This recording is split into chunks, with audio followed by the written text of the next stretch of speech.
June 23, 2016, the date when the majority of the British population has chosen for the exit of the European Union, is one that will continue to reverberate in the ideas of the population for a long time. A hassle of financial arrangements and new agreements for a sound policy after the Brexit could have been a fairly straightforward process. However, due to political self-interest, the whole Brexit event was and still is being dealt with at a childish did or did not game. British politics thought it would all go smoothly and made little or no effort to get solid agreements with the European Union. The European Union, in turn, cannot be anything other than strict.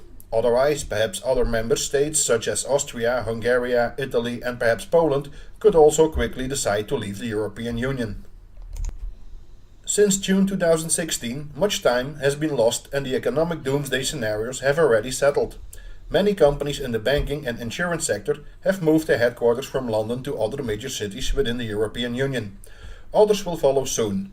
British but also European companies operating within the United Kingdom have already taken extremely costly precautions to avoid delays in delivery. For this, many companies needlessly have extra costs by increasing their stocks, but also to store these stocks in additional warehouses. After Nissan announced at the beginning of this month that it would not build its new X-Trail SUV in the ununited Kingdom, and Honda now has decided to close their factory in British Swindon in 2022, there should be a very big alarm bell ringing in British politics. Due to the closure of the Honda factory, thousands of jobs are at stake in the ununited Kingdom.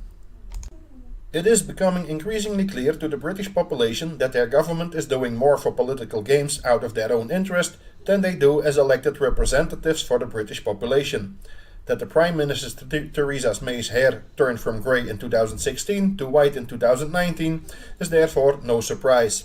How often she has sent over and over again to Brussels in order to obtain renegotiation of the Brexit can now no longer be counted on your hands. As if all of this is not enough, lower economic growth is expected and there is a high chance that the unresolved Brexit will bring the country into recession. If then an expected monetary reset on a global scale occurs, it would bring the ununited Kingdom in very tight shoes. At the monetary reset, the gold reserve of the country is decisive for participation in a new monetary system. It is precisely because of this that many countries as well as central banks are increasing their gold stocks. The fact that Minister Brown at the time has sold the British gold at rock bottom prices has led that the ununited Kingdom only has a gold reserve of about 310 tons. The gold reserve linked to the number of inhabitants is decisive for the negotiation table at the new monetary reset. The political fumbling will give the British population a financial hangover in the coming years that cannot be solved with an effervescent tablet. The best medicine against this hangover is a safe haven like physical gold. Investment firms in which physical gold and silver are central are also a safe haven and in the long run create a nice added value to your investment. For more information, you can always contact us at eddie@blackbullassets.com or via the contact form on our website blackbullassets.com.